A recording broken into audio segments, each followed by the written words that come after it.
This is episode I have no clue of Labasco TO. We're at it again.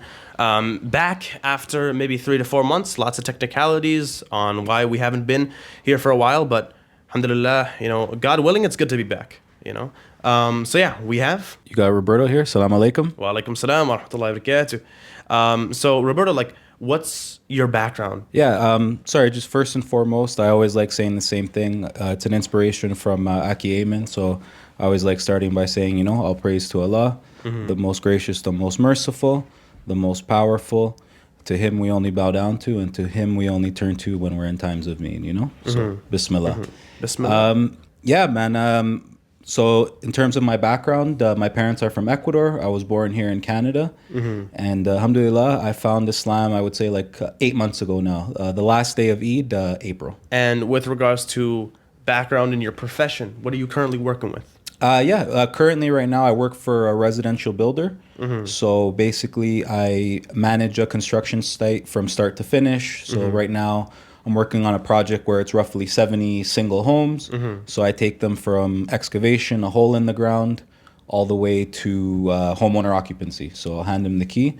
And alhamdulillah, I work in real estate as well as an agent. Perfect, yeah. So since you obviously brought it up with regards to the reversion, the conversion, as some people say, what's the deal? What got you interested in the religion? Yeah, I want to say how much time do we have, but I'll shorten it up a little bit. But honestly, we have a lot of time. Awesome. Yeah. Well, I'll start from the beginning then. And alhamdulillah, I feel like I was prepared for this, honestly. I grew up as a Jehovah's Witness growing up, so I'm not too sure if you know many Jehovah's Witnesses. Yeah, but, we do, man. We know a lot the moment they appear at our door, Awesome, and that was me, Yeah. So again, I really feel like I was prepared for this because, growing up, I was seeking knowledge. I was reading the Bible consistently. I was giving speeches, at their congregations. I was talking to people on the streets. I was giving dawah, subhanAllah, man, giving dawah for a whole other religion. And but at the same time, it's the lifestyle. I was living it. I was religious up until about 10 or 12 years old. And I just feel like I was prepared for Islam that way. And I don't want to say that it hasn't been difficult. We've all have our challenges. But at the same time, it hasn't been difficult in that sense because I've already lived a life where I've been having a relationship with God and working on it consistently. And so that's kind of where it really started.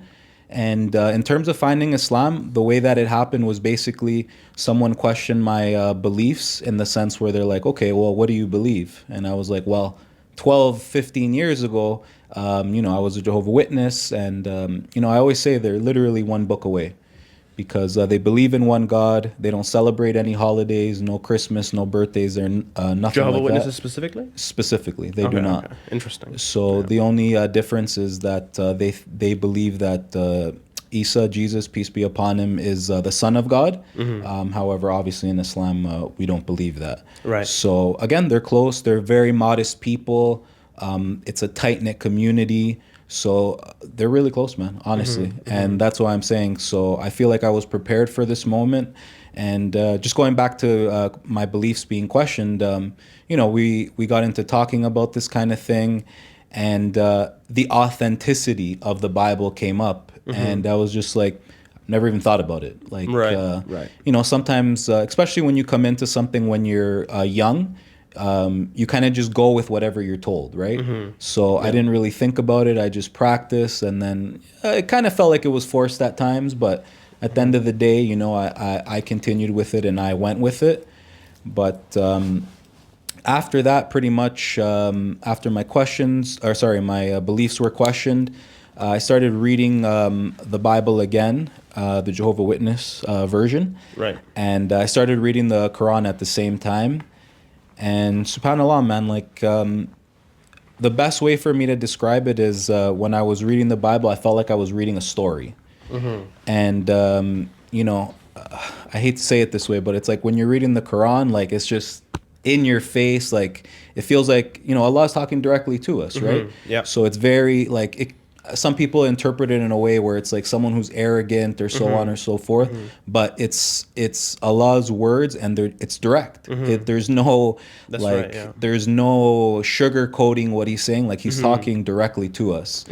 And so that was kind of my experience. And then again, reading both, I was reading the Quran, Surah Al-Fatiha. I was like, wow, this is nice, okay.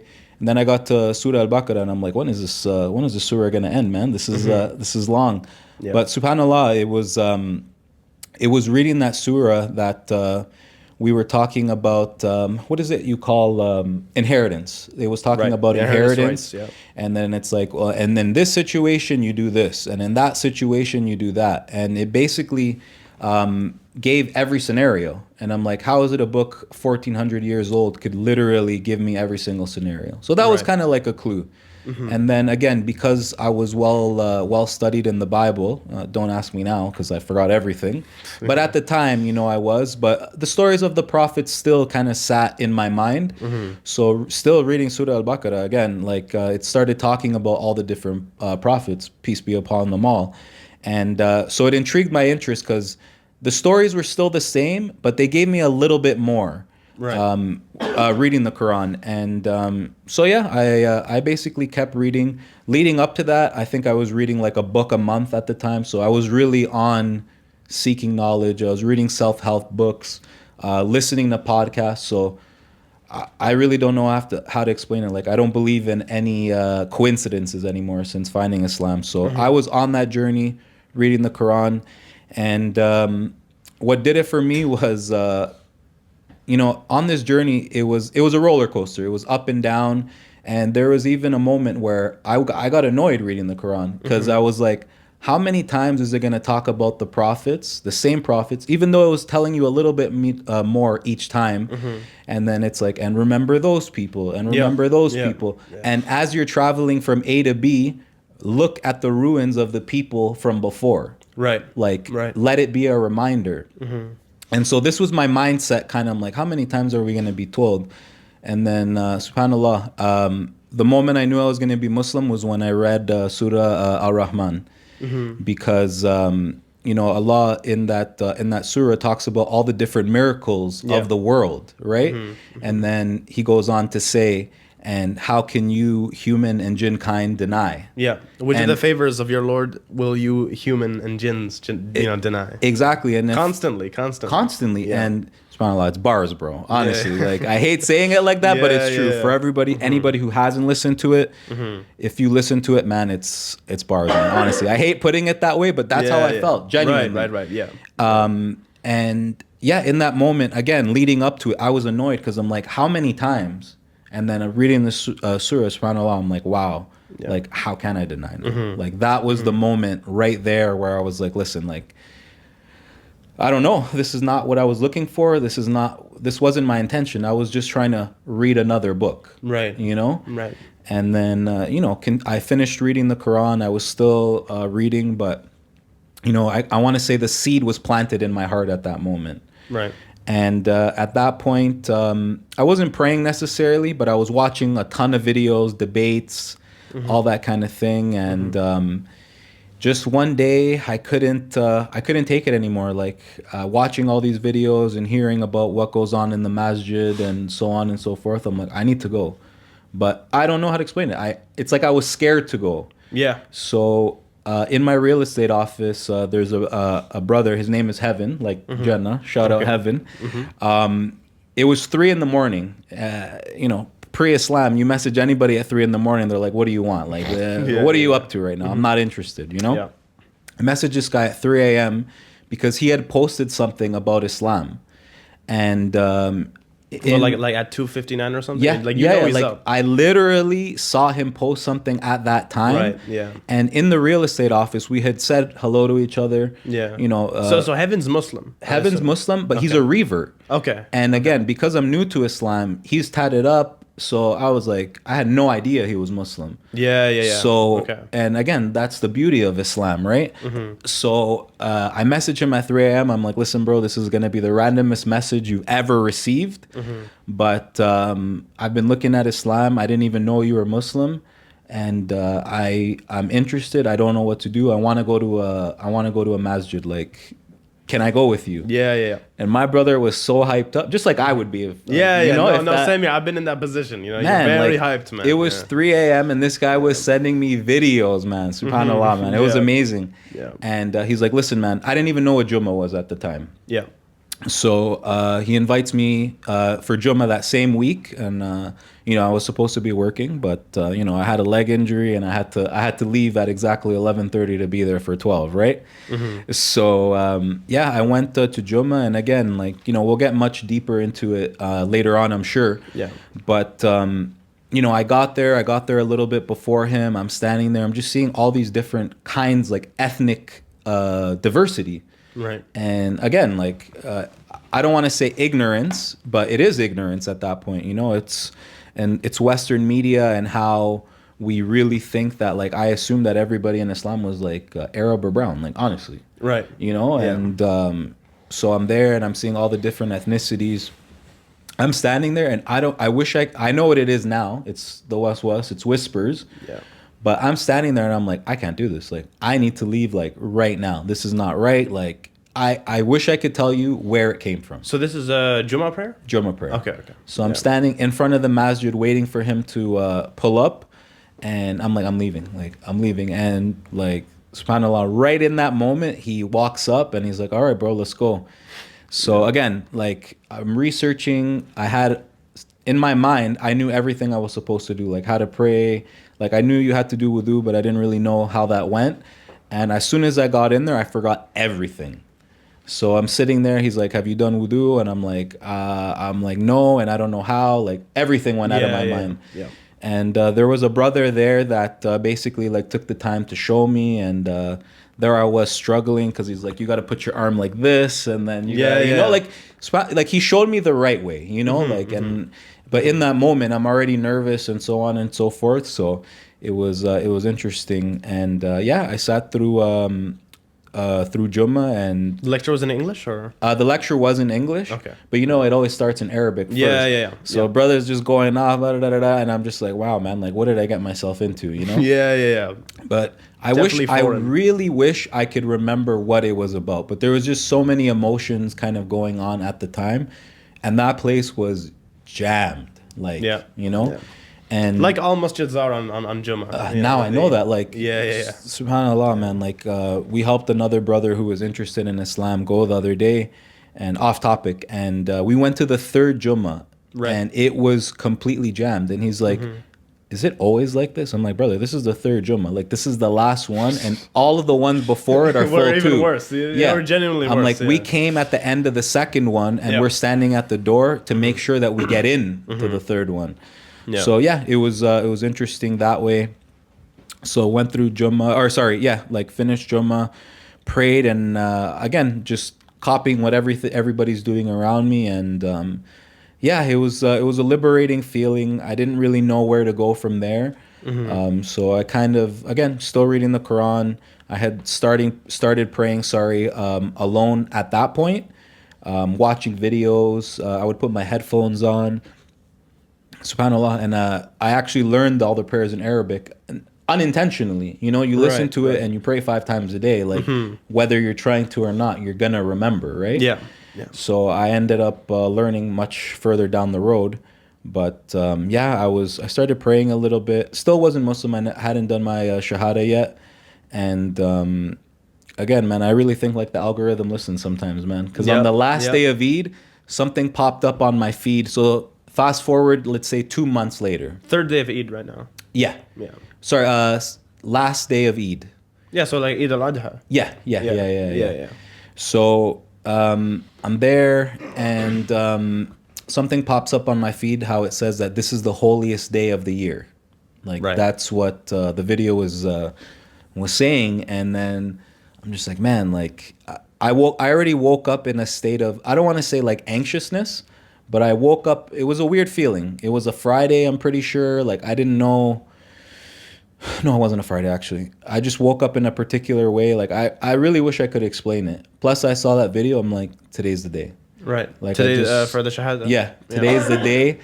and I just went to this random masjid that like had never been to. I wish I could remember even the name of the masjid now. And I went there and I told them I want to do my shahada, and I had no idea how packed. Were you in Toronto at this point? This is Brampton. Brampton. Okay. Brampton. So I had no idea how packed it was going to be or what to expect, really. So obviously on day of Eid, like it's like full, like max capacity. Yeah. So the brother grabs me by the hand, you know, not being Muslim. I was like, yo, why is this guy grabbing me, you know? But I got to understand, like this is part of it. Yeah, right? yeah, Like, you know, we're nice people. We're hospitable like that. We're brothers, you know? Of course. Yeah. So he brought me front stage center, and I'm looking at like hundreds of people, and I'm like, man, like what did I, again, the West, I'm just like, I can't do this. Like, I need to leave right now. I was nervous. I was sweating. Yeah.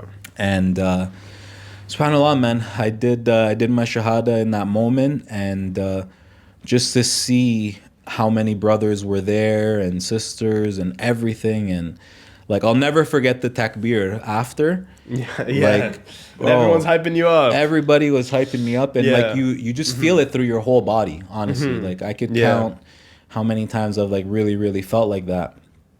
And so yeah, I did my shahada, and seeing all the brothers, obviously, like they're like, okay, wait until after the the talk before we start giving everybody hugs, and so they had to tone it down in the moment, but again, everybody was hugging me, and I had never felt anything like that genuinely. Like these are all strangers to me, right? Like, of course. Yeah. So that was pretty much it up to the shahada, and just continuing seeking knowledge, and it all feels like a dream, man. That was 8 months ago. Right. Are there some close friends that you've made from these encounters? Oh yeah. The shahada? Yeah, absolutely. Later on, like learning how to pray properly and so on and so forth. There was a couple things I wanted to eliminate from my life. I didn't want to feel like a hypocrite. Right. There's two things in the Quran that always stuck with me. Two people you don't want to be. You don't want to be a hypocrite, and it's just the way that it uses the word loser. Yeah. Like in the clear Quran, especially. Yeah. Like those are the two worst things you could be. And so that's how I felt, because I was doing some things that although, listen, everybody needs to take their time. We're not meant to be perfect, especially first coming in as like a new Muslim, right? Right.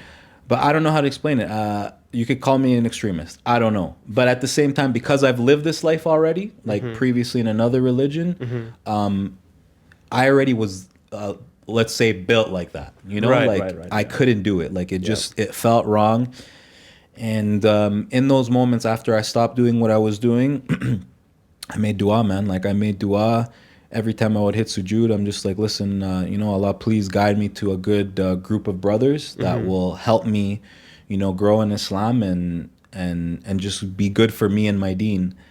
And subhanallah, man, I went to a all reverts event that Masjid put together, and some of my best friends are literally from that event now. We all hang out. They do events together. Like it's crazy, man. And I just want to stress the importance as new Muslims to really look for community.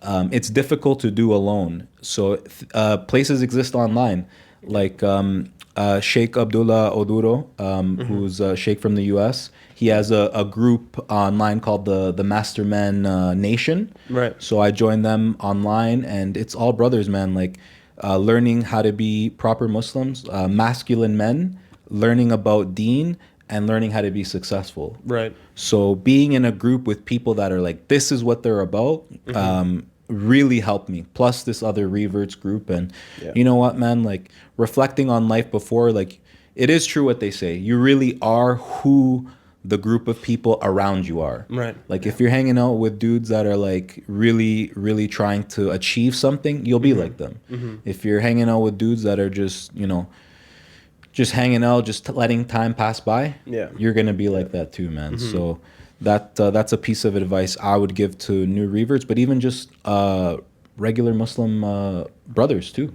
You feel in your life, just, acting upon that advice, did you ever have to let go of certain friends?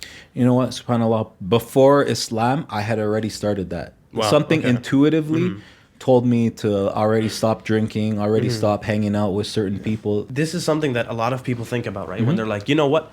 I've heard this advice before. You're the sum of the 5 people you hang out with. You know, maybe I don't got the best of friends right now. How do I change this, right? But then they're thinking, you know, if I want to change this, I'm going to, you know, break a lot of people's hearts. I'm going to, you know, get a lot of people pissed off at me. The way you did you kind of do it in like a, how do I say this?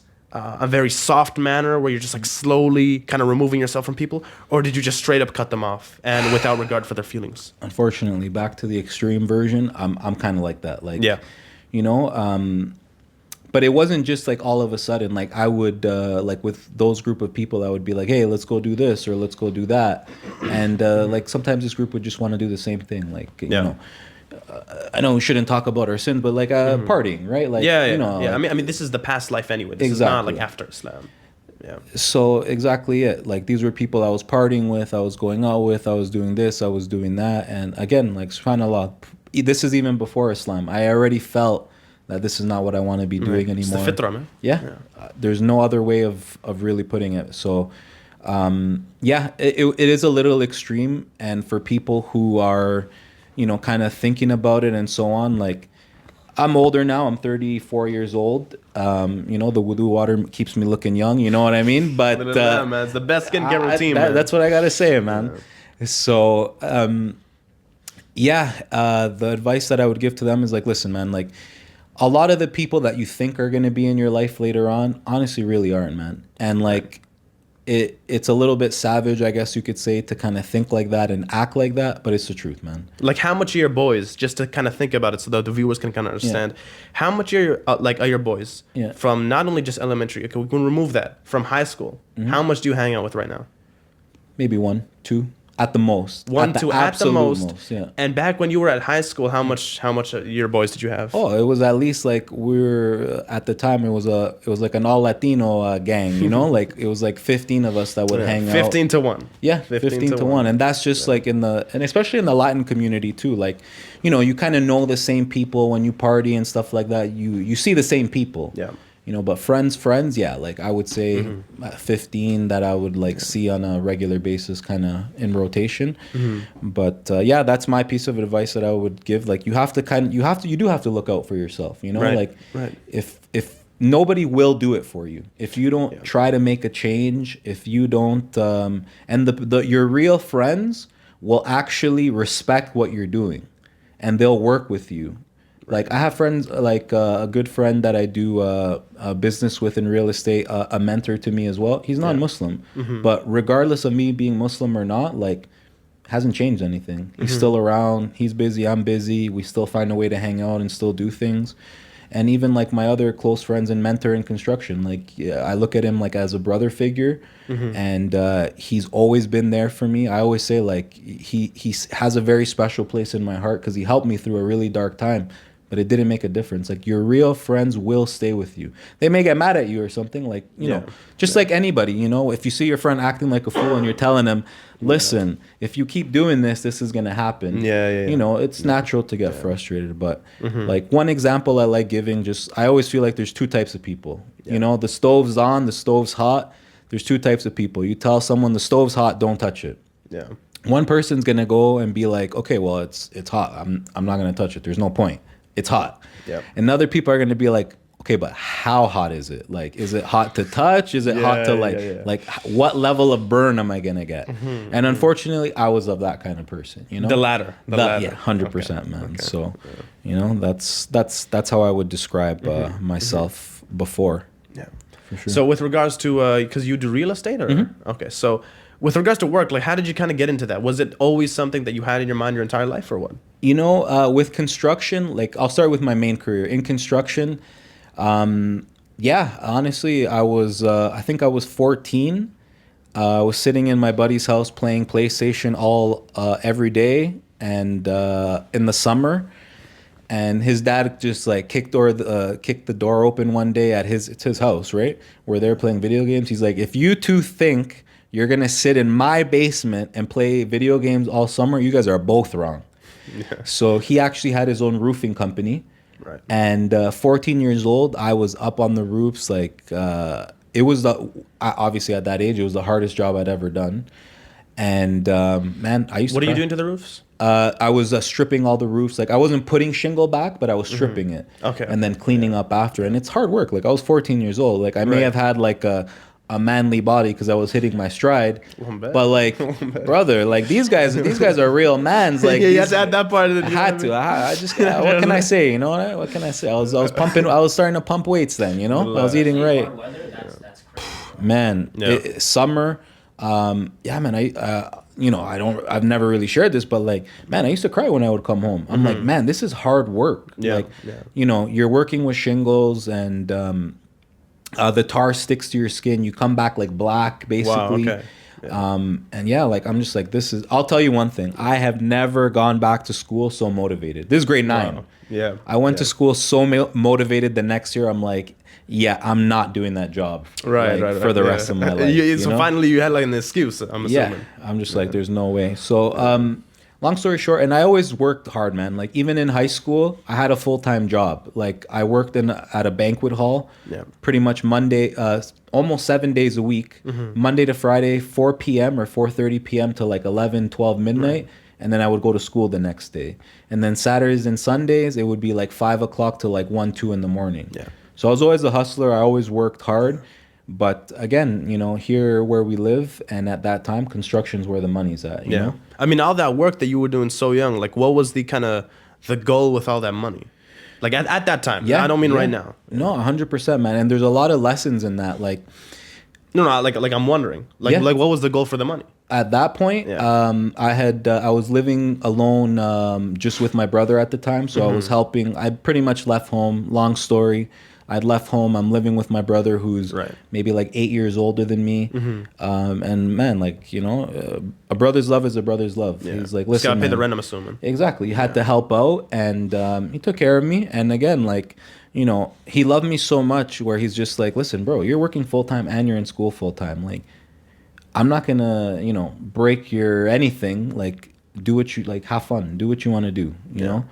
So, which was a blessing and a curse, because you give money to a 14, 15, 16-year-old. Like, what do you think he's gonna do? Yeah. So that's when things got wild, and subhanAllah, I got lost, man. Lost in the world, and you could have money, but if you don't have guidance. And like, and I don't mean this in a way like my brother wasn't a role model, because he was a very good role model. Like he inspired me to be who I was and to work, and so did my dad. Yeah. But again, being where we are and the way that schools are, you have money like that, man, and you have no guidance and no direction, no Islam, right? Yeah.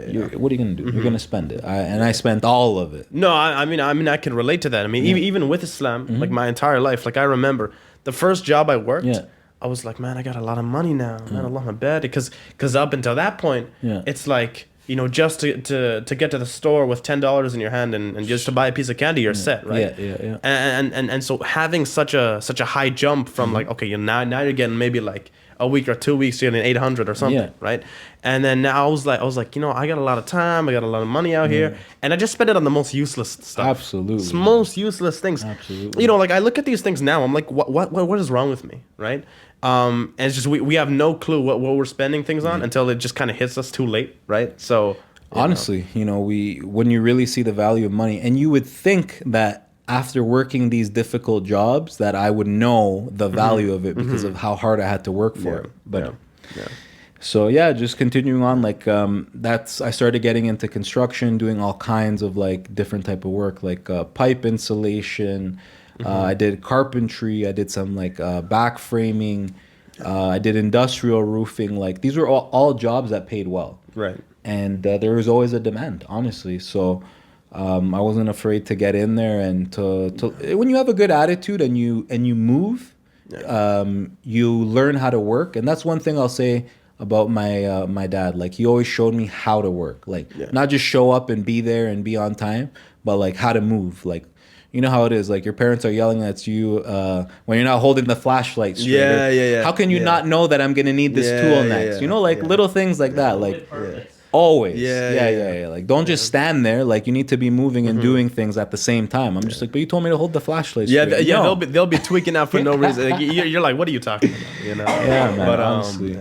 But yeah, that was it. That's how in carpentry, like shout out to the Mexican brothers, man. Honestly, when I worked on a crew of all Mexican guys in carpentry, I thought I was young, I was strong, I knew how to move. I thought I knew how to work. Like I'm fine. This is probably I was like 24, 25, around there. And these guys were probably like in their mid 30s, a little bit older. And these guys were animals working, man. Like they move so quick, and I'm getting tired. Yeah. And meanwhile, like these guys are such hard workers, family men too, man. Hard workers. Yeah. If it rained, we worked. If it snowed, we worked. It didn't matter. Like we worked. What was the time frame? How long did you work with these guys? I would say I worked for these guys. Let's say maybe a year. Okay. Yeah. Okay. And in that time, I was again framing. I was on a roof and just being careless, and things happened, man. I slipped and I slid down the roof. Wow. Okay. And luckily, I was able to like grab a hold of something and like put my hammer into the plywood and like stop myself from like sliding all the way down. Like you're tied off, but like, okay, let's be real, guys. Like we tie off, but like we have slack on it, which is not right. Right.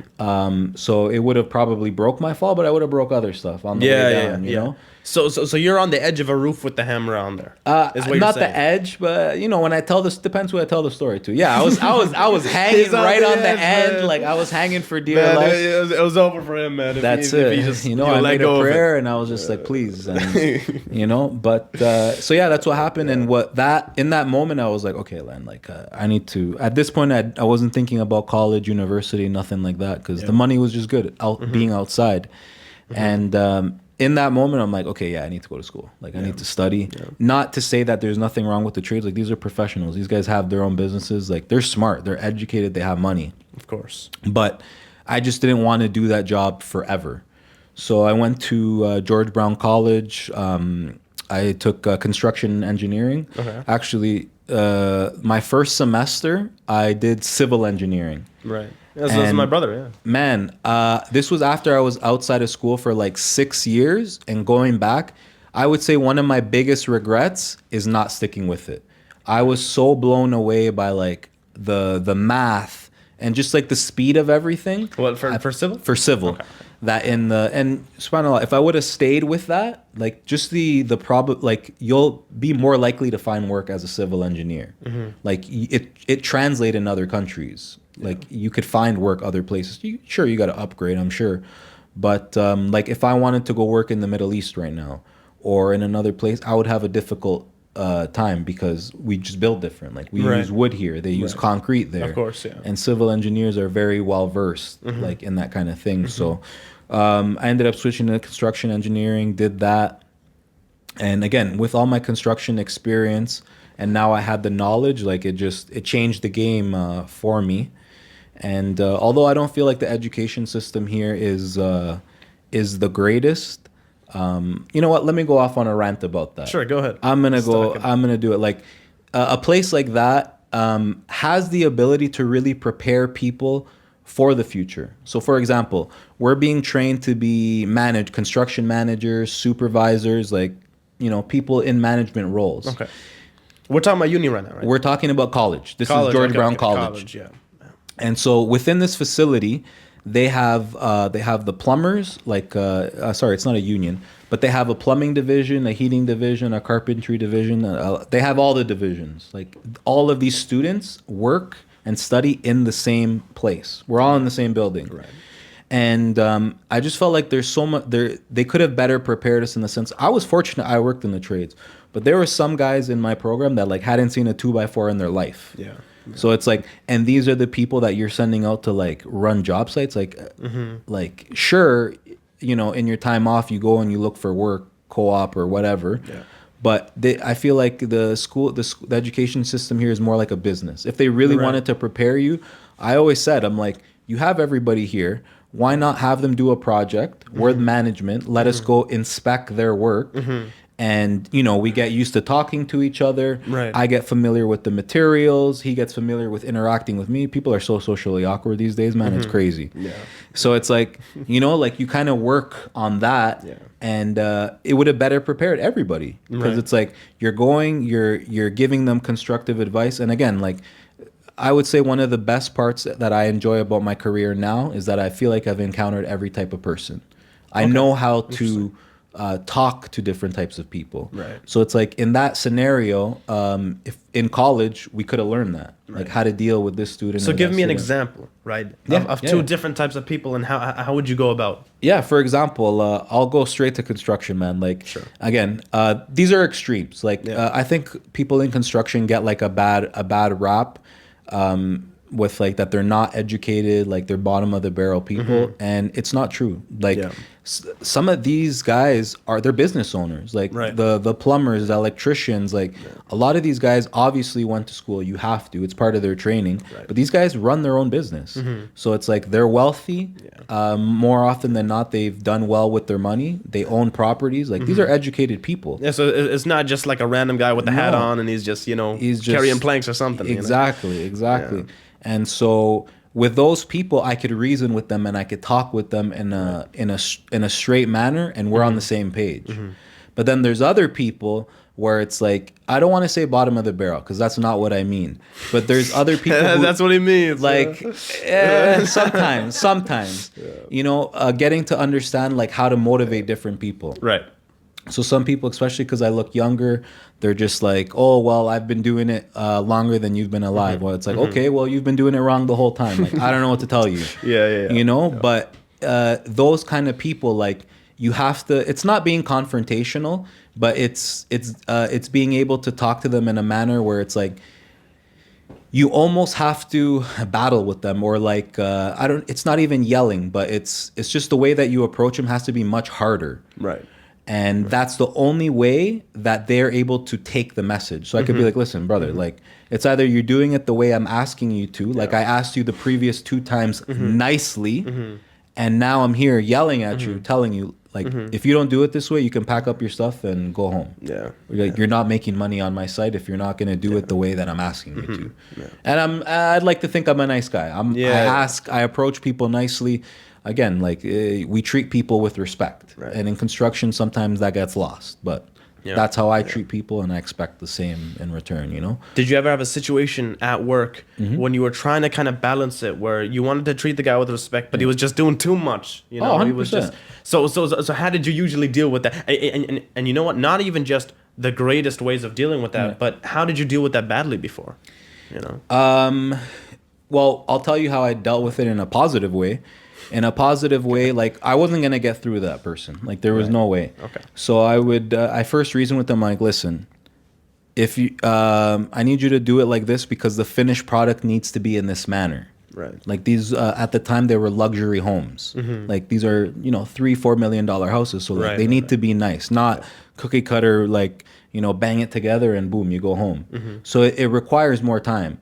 And this person was just rushing, trying to get out of there, and it looked like crap.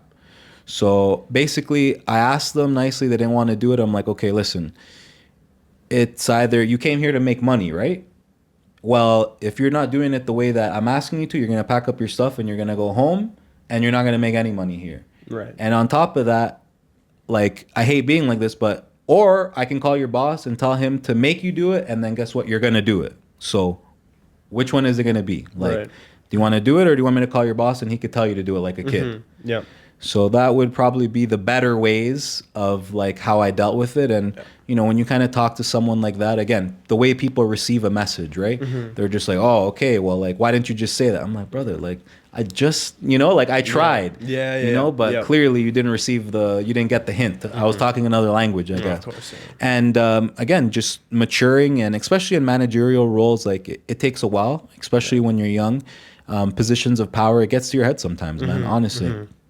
So there's been times where I've snapped and I'm just like, pack up your shit and just get out of here. Yeah. By the way, don't worry about swearing. You can whatever you want. Perfect, man. There was times where, like, some people, they were difficult to work with. They didn't want to listen. I'm like, listen, brother, pack up your shit and get out of here, man. I don't want to see you here.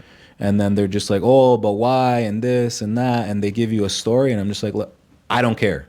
Like I've asked you, you don't want to listen to me, then like go home. And I ban them from my site. Again, like in managerial roles, like the role I'm in, like we're liable. If something happens to someone, God forbid, like I go to jail.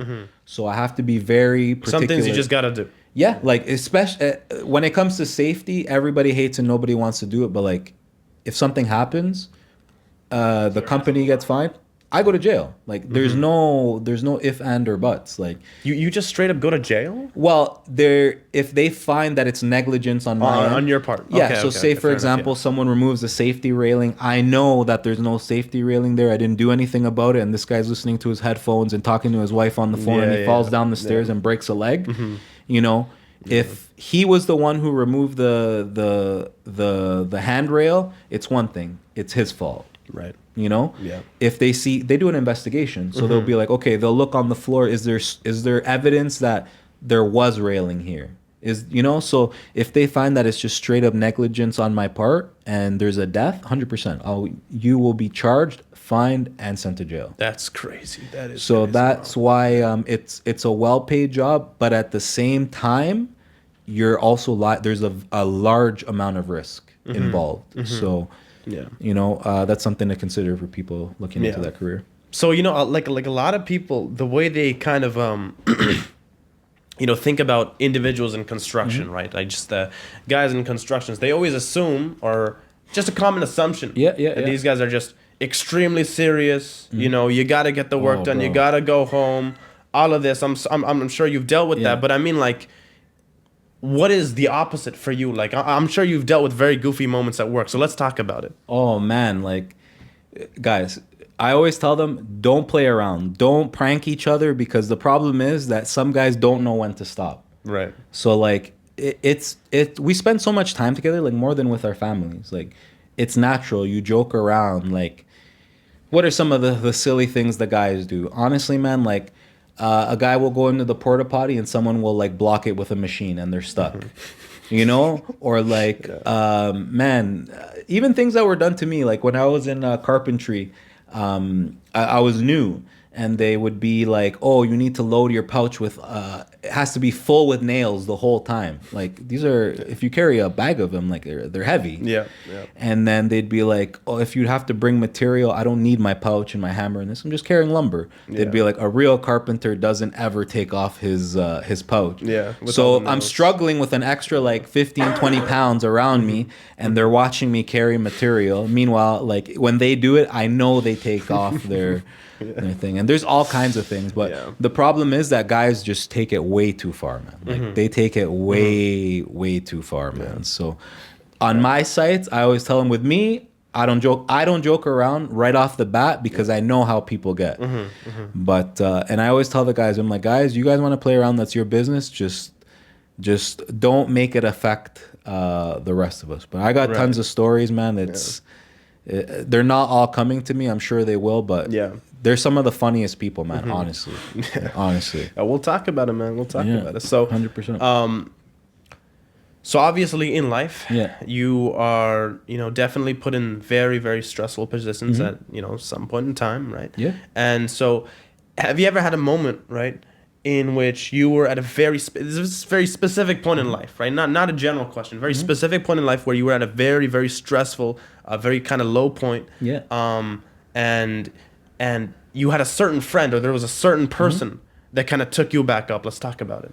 Yeah, 100%. Like just in construction, I had a project that the thing is this. The person that I was working for, like the person who was a manager, he was an old school type of Italian guy. So he believed in like sink or swim. Like he would put me in these scenarios intentionally, but I got to know that like it's because he had faith in me. He saw something in me. So the most difficult projects, he would just throw me there. Right. And then be like, brother, like here are our deadlines, make it happen. And my friend, shout out to Shane, my mentor in construction, he changed my life, man. Like aside from work and everything, he's my mentor. He's someone that I look up to a lot. And there was this one particular project. in Oakville that was extremely difficult. The deadlines were like impossible, but I made it happen. Yeah. But in that time, like I was working Saturday, Sunday. I'm on salary. I don't get paid for any of that. But I knew these were things I had to do to make it happen.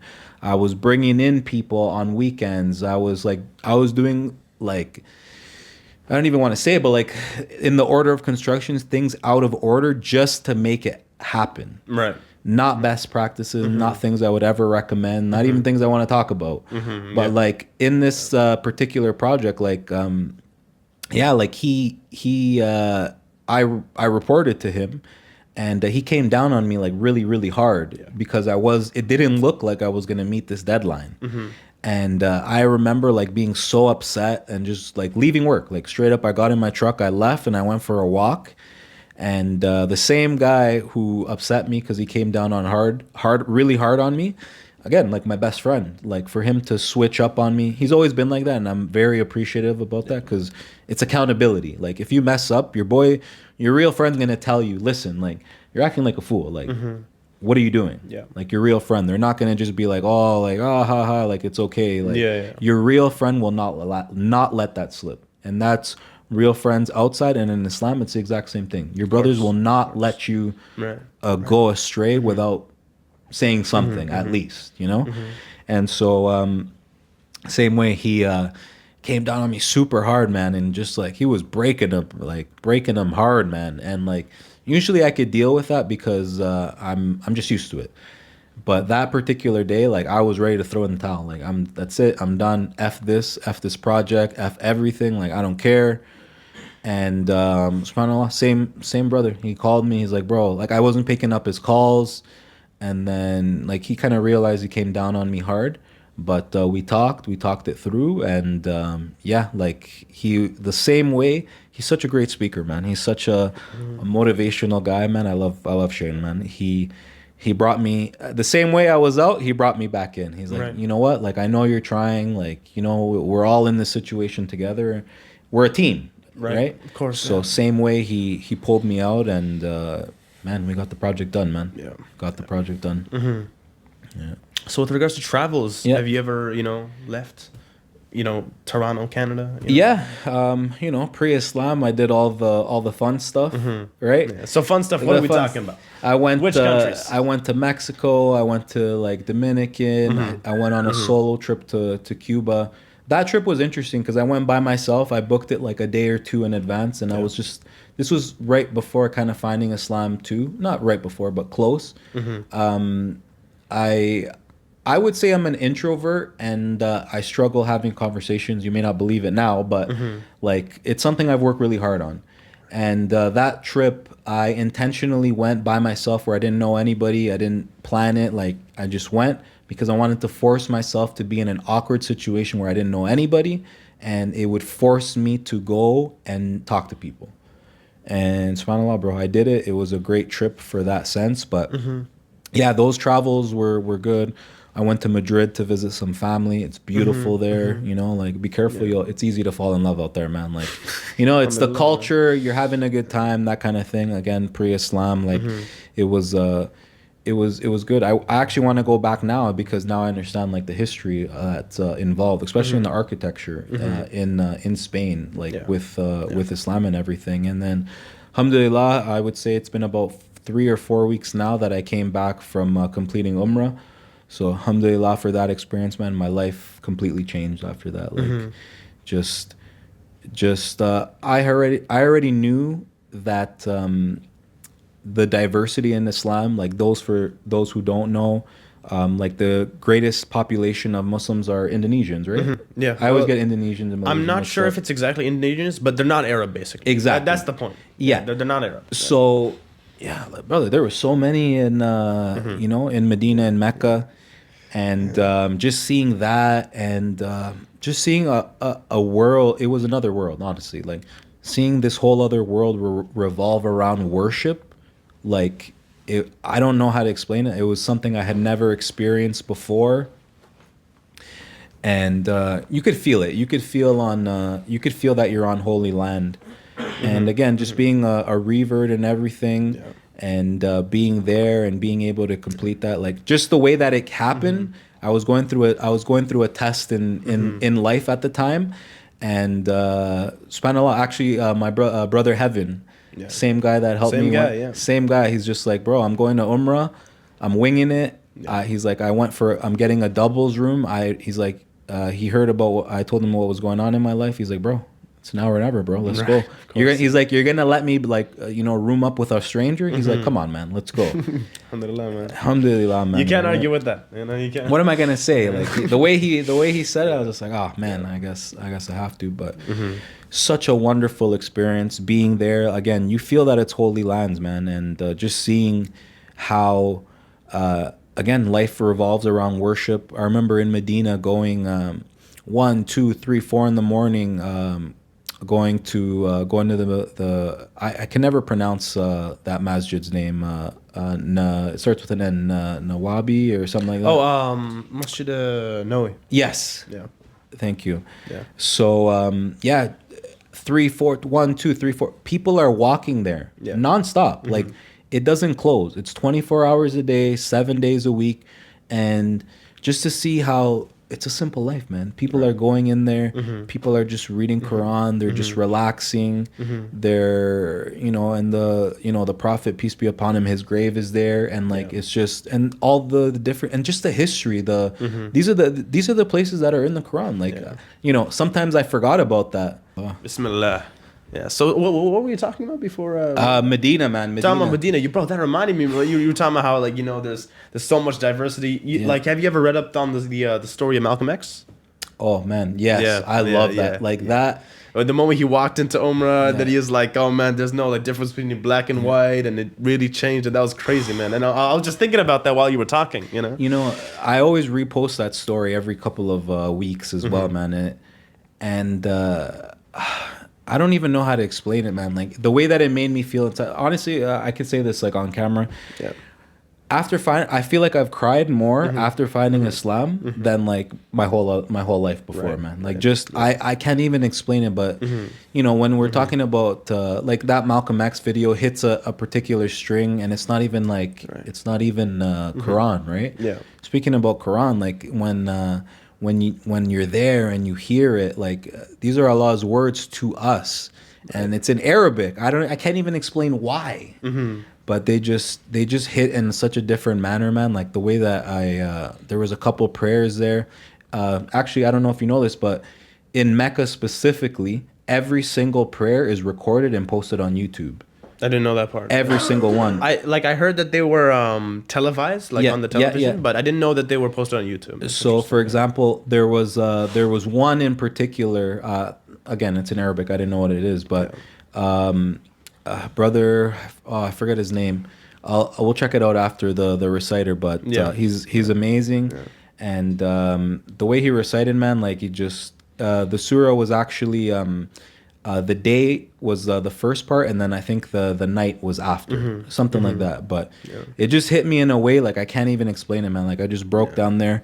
And it happens to so many brothers there, bro. It's crazy. Yeah. It's crazy. You're there in sujood, or sometimes when when we're up, and just grown men, man. Like we're just letting it all out. And it makes total sense, because I mean it's the same for me. Like crying out of weakness towards God, much different than out of weakness towards men, right? That type of stuff is like, okay, low key, I'm kind of embarrassed about that. But when you're out here balling out for for God, you just got a bunch of tears, and now it's like that's a sign of iman, right? That's a sign of faith, right? There's nothing to be ashamed about ever.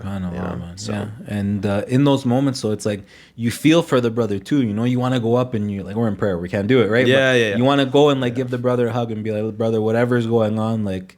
Allah has something greater planned for us always, So that was Medina. I feel like my heart's there, man. Like I could go on forever. Like again, no coincidences. There with Brother Heaven, a brother that I met in the Mastermind Nation group that I was telling you about, Abdullah Abduro. We met in that group. Turns out this brother lives in Medina. No way. So then met up with him? Huh? Met up we with met him? up with him. We Okay, had okay. lunch, and then he's like, "Oh, by the way, he doesn't live directly in Medina. He lives just outside." And then he's like, "Oh, by the way, I'm looking to move to Medina. We work in real estate." Right. And he's like, "I'm gonna go look at a bunch of properties. You want to come?" I'm like, Say "Of less. course, yeah. Like, of Yes, course yeah. I do." Yeah. Bro, there's no coincidences, man. Like, I wish I could. When I try to explain this to a non-Muslim, I can't. Yeah, I can't. yeah. Like, people would be like, "It's luck," or "It's just chance," or "It just happened." No. So when I went with this brother, the first place we went to was like a community.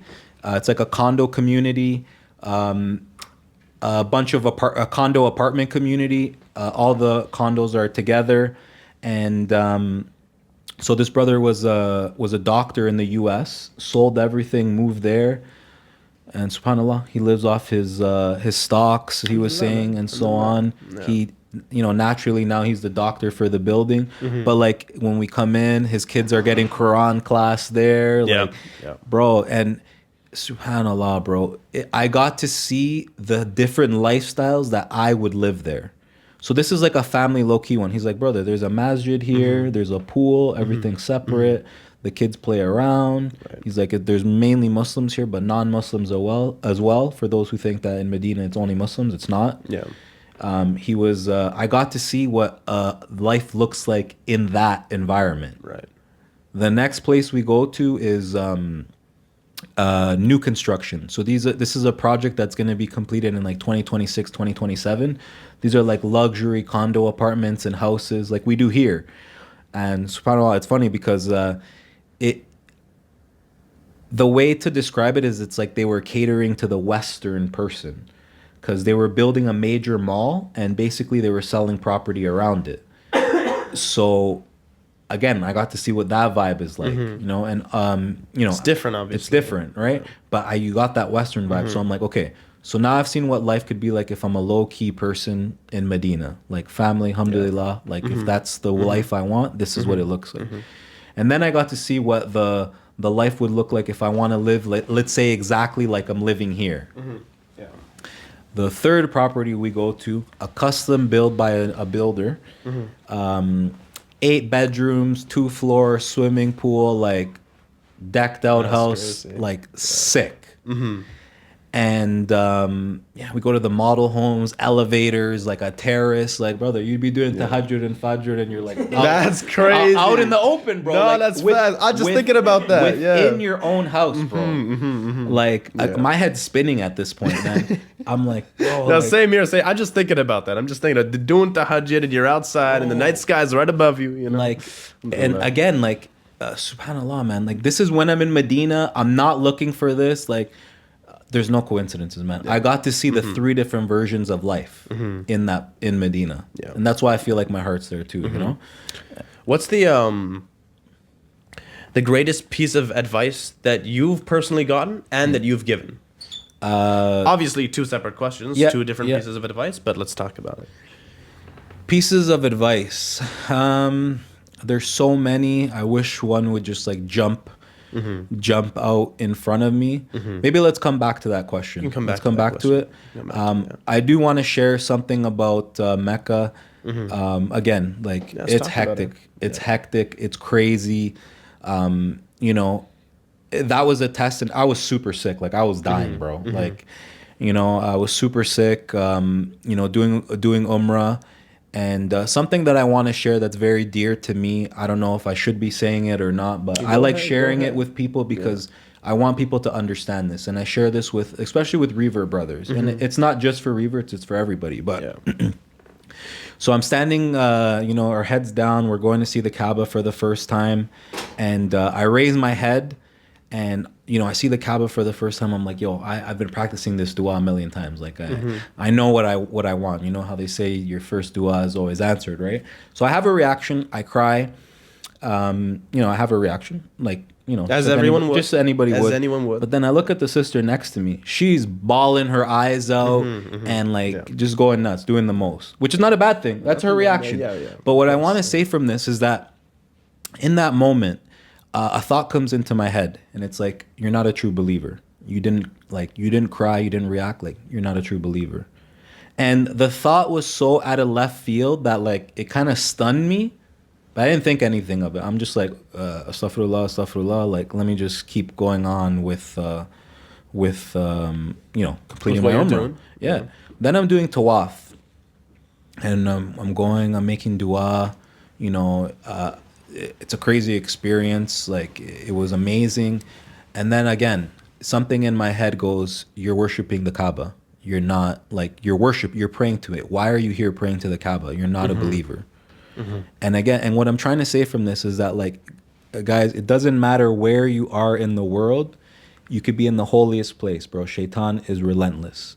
Anything he'll do to just put anything in your head to make you think that you're not a believer. It's that waswas, man. Bro, I'm still reflecting on my Umrah trip, and it's been 3-4 weeks, brother. Like, in that moment, like, I got more emotional then, because I'm just like, why is he, I'm in the holiest place. Why is he after me right now? And, later on talking to brothers about it, they're like, yeah, like he picks and chooses, like, sometimes some of the strongest people, or like just in moments when you're vulnerable, especially, right? Yeah, like it's like something we don't realize a lot of the time is that, I mean, Shaitan is extremely intelligent. Yeah. Extremely intelligent. He knows where to get you. He knows when to get you. I mean, he's been dealing with people since time. Yeah. Right? Yeah. I mean, that was the oath. He's like, I'm gonna bring down everyone to my level. Right? And he's been doing it the whole time. And sometimes we think that we're immune. Sometimes we think that, oh no, man, look at me, man. I just read like a juz. Yeah, like, this morning, alhamdulillah, I'm chilling. And no, you're not chilling. Yeah. You always got to be on your toes. It's true. And I love sharing that story. I don't know if I should or not, but I share it because I want people to know that, like, it doesn't matter where you are. I was in front of the Kaaba, bro. Like, it didn't matter in that moment. And again, it's always in your own voice. Obviously, if it was in another voice, you'd have a bigger problem, But subhanAllah, man, like, I like sharing that story because of that. Because, going back to a piece of advice now. Yeah. A piece of advice that I would give reverts specifically is understanding that it's not a race. It's a marathon. Like, it's about, I don't mean to say take Islam out of it, but when you're trying to achieve something, you make small goals or small achievable things in order to get there. It's all about sustainability. What does bro know about Atomic Habits? You know Atomic Habits? That's the book. That's talk about Atomic Habits. It's about habit stacking. It's about, and when you're eliminating bad habits, it's like, okay, eliminating being in that environment, eliminating things that trigger you to want to do whatever it is, Like, those things really stuck with me, and that's a piece of advice that I like giving because it's true, man. Like, honestly, it really goes a long way. And what about you? Like, what is some piece of advice or something someone's been telling you or has told you in the past that stuck with you, man? It could be about anything. It doesn't mean that. So we were talking about religion for the past, couple of minutes, but just anything in general. Oh man, if I were to give my friend Shane $1 for every single piece of advice that he gave me and I didn't listen to, and then I came back to him 5 days later, I was like, oh, I had this great thought, and it's the exact same thing he told me, I'd be a millionaire right now, man. But there's nothing that jumps out at me. But the fact to have a mentor in the things that we do is important. Right. So in construction, like, Shane was my mentor. In real estate, my good friend Andres was who mentored me in it. And people that they don't have to necessarily be older than you, but like, these are people. And again, the brothers that I have in as reverts now, I've connected with several brothers that are helpful in that way. But I would say something that Shane always tells me, and always, again, lead by example. Like, you can't expect people to...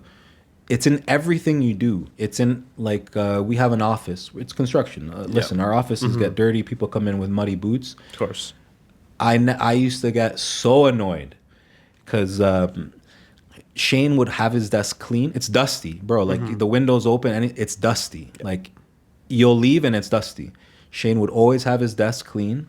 He would always be organized. He would always have everything clean. His truck, everything would be clean and organized all the time.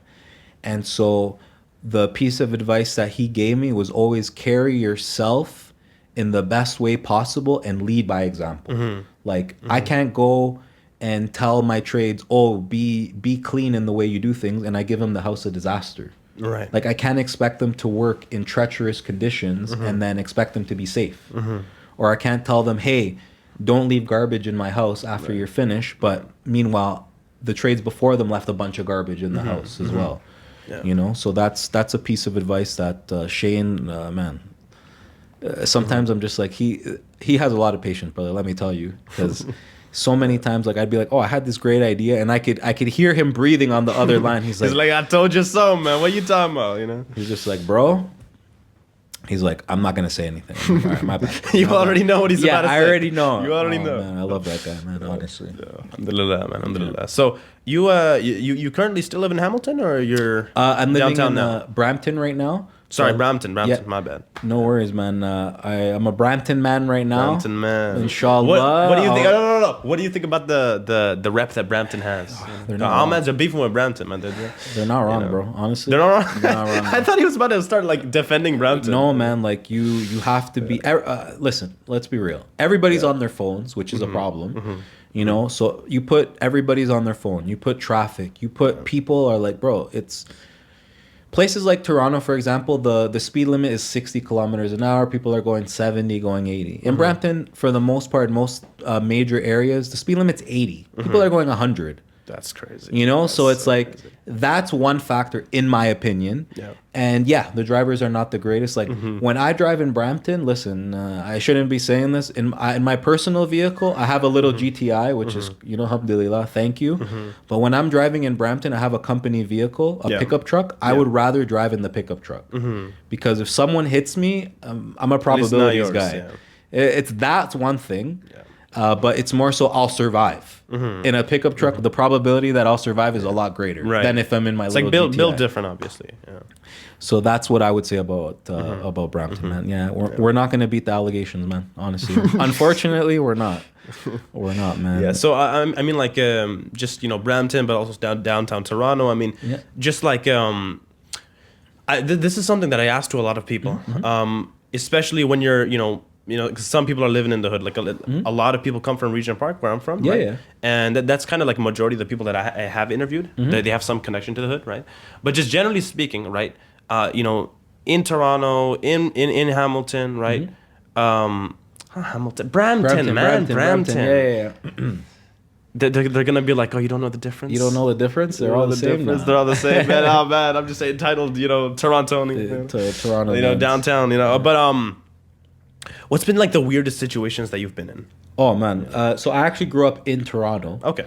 So in Toronto, I grew up everywhere, like everywhere on Jane. So I was at Jane and Finch, Jane and Shepherd, Jane and Wilson, Jane and Lawrence, Keel and Wilson, Wesson and Lawrence. Jane and Finch, you know all about Jane and Finch, right? Bro, it's but you know what? I don't know how to explain it. Like as a man, it's not bad.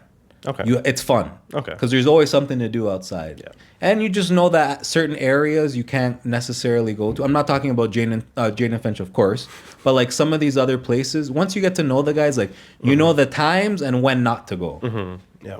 So, man, it's crazy to say, but like when I was living, I think around Keel and Wilson, I would say the funniest story that happened to me is that, again, because I grew up there and I knew all the guys there, like I wasn't worried. Like I was out on the streets at like 1, 2, 3 a.m. Like if I had a daughter or a sister, hell no, she ain't going outside. Of course, yeah. You know, but again, as a man, are you currently married or? no. Okay. Inshallah, man. Inshallah. Get the No, best just kidding. angles of him right now. Get the best angles of him. That's it, man. Get the side profile. Get the right side, man. Get the right side. No, I'm just kidding, man. But yeah, growing up in the hood, man, it was honestly, I had fun, man. Yeah. I really did have fun. There was always something to do outside. You know, obviously we'd get in trouble. We'd do dumb stuff. But the funniest situation that happened to me in the hood, man, was it's 2, 3 in the morning. I'm walking, and a bunch of guys are I could like, you're street smart when you grow up in the hood, right? Okay, yeah. So I'm walking down. I see one guy on a corner. I see another guy like partially hidden, but like they're not fully hidden. Yeah. And I'm walking on the same side of the street as them. So I'm like, okay, I'm a probabilities guys. Unfortunately, my mind is black and white, and I'm always a probabilities person. So I see the people there, and it's kind of like one or two guys, but I don't know. I had a sense there was more people because there's a car there, and I'm just like, you know what? I'm across the street. I cross the street, and the one guy goes in front of me, and then I'm like, all right, maybe a coincidence. I'm already thinking about how I'm gonna hit him and what I'm gonna do, and then I look back and the guy's coming, someone crossed the street behind me. So I'm like, oh, it's going down for sure now. Yeah. So I'm preparing, I'm looking in my pockets. I'm like, what can I use as a weapon? Yeah. I'm like, like I'm going to fake, give them something and then hit them and then run. Yeah. Like I already had it all played out. Yeah. Yeah. And then they're like, Roberto. And so it turns out it's someone that people I knew. Okay. So for me, I always laugh at that situation. Okay, it's terrible. But it's funny because it's like, it's really who you know. Yeah, of course, of course, and I'm just like, guys, like, what are you guys doing, man? It's like 2, 3 a.m. Like, yo, leave people alone, man. But yeah, just because of knowing, I guess you could say the right people. I avoided that situation, but yeah, man. Growing up in the hood, man, it was fun for me. Like we're always going around. There's always something to do, man. Like you go outside. Guys, which neighborhood are we talking about? This is Keeling Wilson. Okay. So Keeling Wilson and Jane and Wilson too. There's a huge Latino community there. So especially growing up, like there was a lot of Latinos well, in Toronto everywhere. Like Jane and Finch, there was a bunch. Jane and Shepherd, like everywhere I went, there was Latinos. So I actually really enjoyed growing up in the hood. I don't think I would do it another way because it made me street smart. Right. And in combination now with like the things that I've learned in life, it's made me who I am now, and I'm very grateful for it. Alhamdulillah. Maybe I could have chosen an easier route, but alhamdulillah, man. Alhamdulillah. Honestly. Naz, do you personally have any questions that you've thought of? Honestly, man, I know you got a lot, right? I got a lot. You got a lot. I got a lot, but I'll save them for when we're good. So let's keep it general. Let's keep it general right now. Okay, I myself have done carpentry. Yeah. I know the mindset of it. You have to act like you don't know anything, because if you act like you know everything, you're out. You're out, or they're gonna clown you. Yeah. Clown you automatically. Was there ever a hurdle that you just couldn't get over when you were dealing with any of those trades? Working in them, in carpentry. Listen, I did roofing at 14. I was not afraid of heights. I know the stories about roofing, man. It's dangerous. I was not afraid of. I was fearless at that age.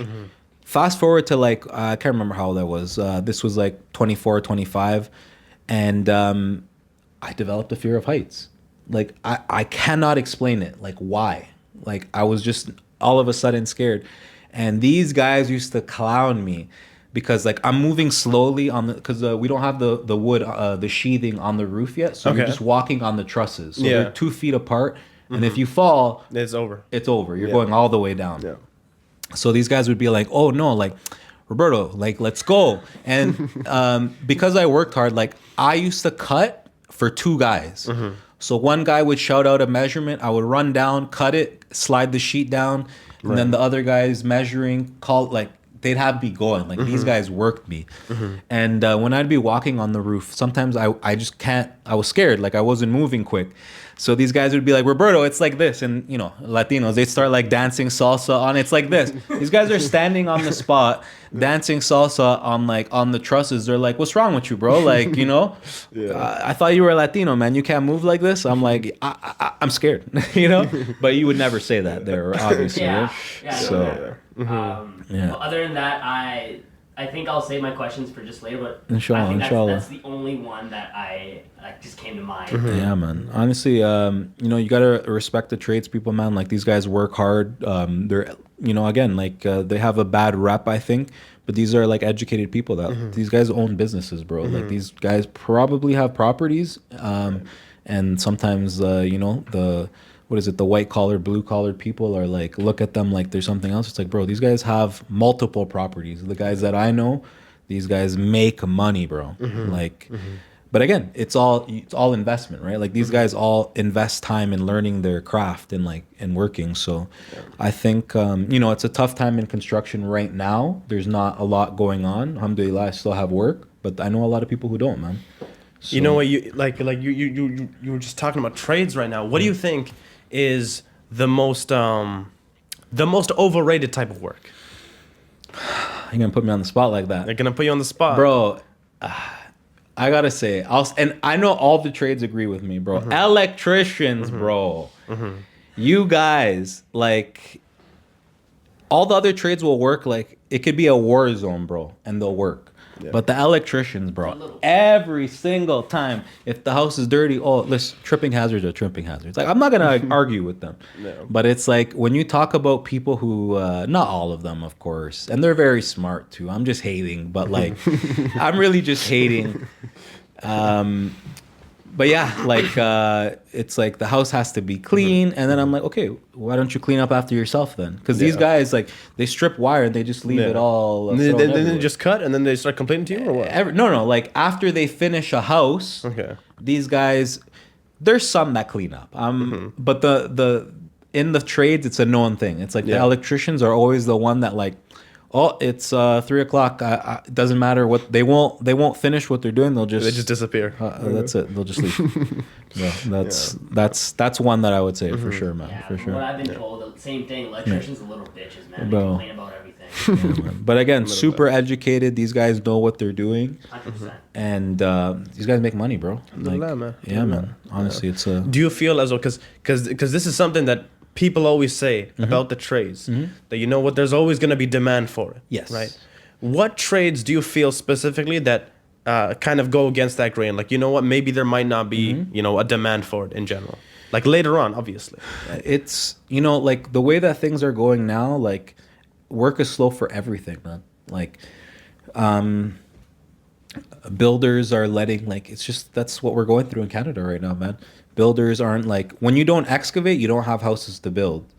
And so, like, I would say starting from the beginning, really, like, that's the thing. In high rise, there's works, but even high rise is like, is low. Like, there's not a whole lot going on. But I would say that trades that are not, what do they call them? That are not sealed or that don't have a particular designation. Like, they have greater rights. They have like their own unions. Like, they're better taken care of. And most trades do have them. But I just think like the skilled trades, those particular guys seem to do a lot well. So that's like plumbers, electricians, carpenters, like these people, like they'll always kind of find a way to find work, like even just doing handyman work and stuff like that too. But you think because a lot of other industries, even in journalism, because I'm in journalism, right, you do a lot of writing, people are like, oh, it's going to be replaced by AI. Obviously the trades, it's a lot of hands-on stuff, right? So what's kind of the opinion on AI, right?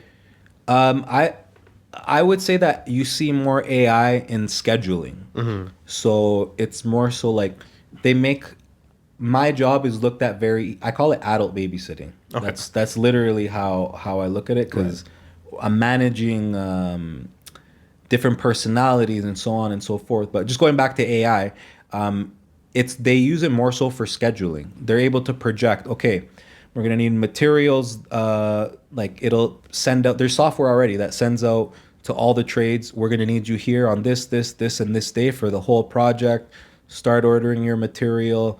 They get paid via the system. Like, there's some really advanced programs. AI has already made it in. However, systems are systems, and it's the real world. So it's like, if I'm not keeping to that schedule or there's a delay on site, it's a great thought to be on schedule the way that we're supposed to, but it's not always effective. You can't schedule that way, right? You have to walk your houses. You have to see what's going on, see what kind of problems they have. Like, sometimes I'm not hating on architects, but sometimes the struggle that we have is like whether something is buildable. How buildable is it or not?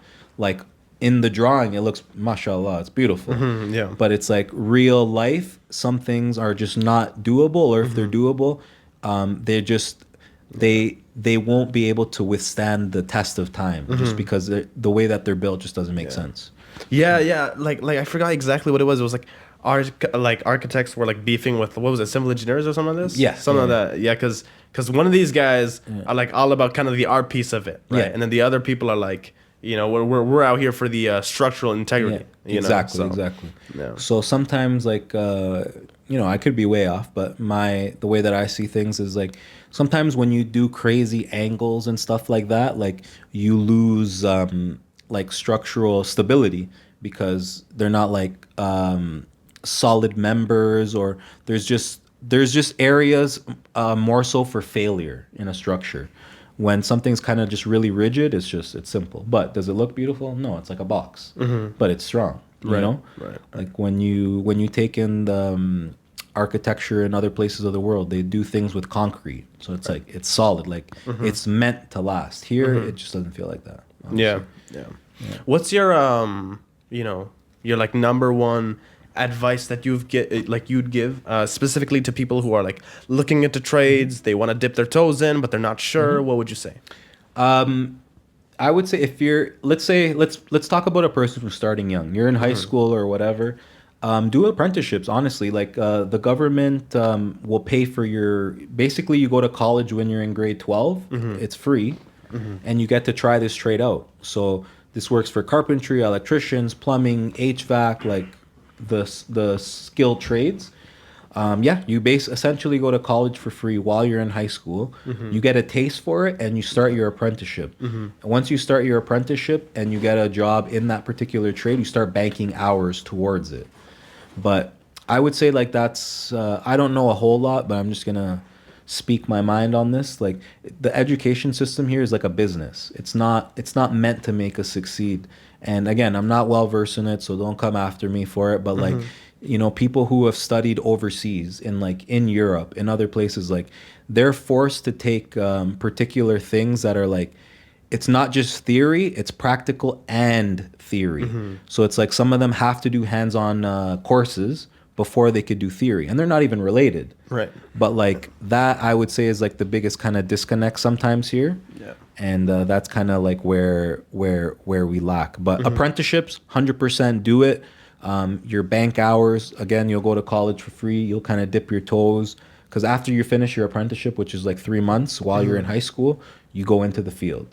And I would recommend every summer, just don't waste your summer, man. Like obviously we want to be chilling and just be on the block, but go and work. Like, just like I started working at 14, like that was the best experience for me.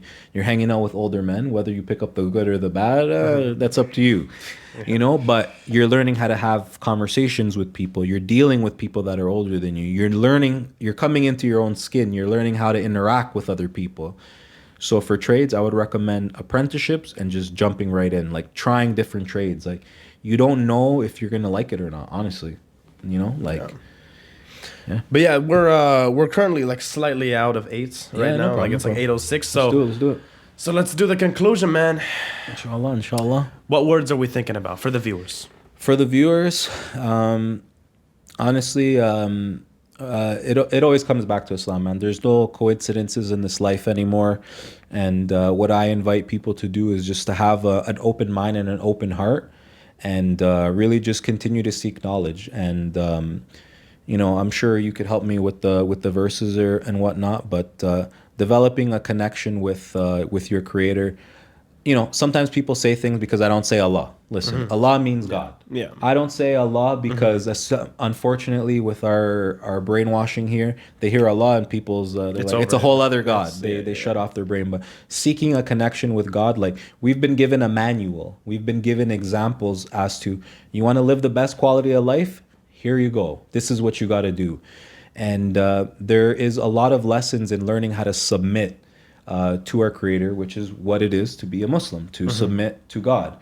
And that gets rid of the arrogance, and you're no longer just living. You have a purpose. So let's take it away from Islam for a second, although we know purpose is what we're seeking for in Islam. I mean, majority of the viewers aren't even Muslim anymore. Yeah, so. Like seeking purpose, what your purpose is in life, whatever it is. Like put pen to paper. What are the things that matter to you? I would love to talk about that another time. Like, you know, putting pen to paper and like what matters to you, you know, creating a game plan. How am I going to get there? Work your way backwards. Like, these are all things that are important. Finding purpose. Like, we're not just put on this earth just to exist. Like, we're meant to be here for a reason. And it's up to us to find what that reason is, whatever it is. Like, you know, you'll realize just really quickly, you know, sometimes we always think that life is meant to be perfectly in balance. It's not. Sometimes you have to sacrifice some things and in order to achieve what you have to achieve, but it's temporary. It doesn't always have to be like that. So I invite everyone to have an open mind, have an open heart, and really just seek knowledge, and whatever is meant for you will come to you. Alhamdulillah, man. Alhamdulillah. It's the end of the interview, man. That's it. We appreciate y'all for sticking the way through. I mean, majority of the people don't, but whoever you are that's stayed, alhamdulillah, we appreciate you. Thank you so much, and have a wonderful rest of the night.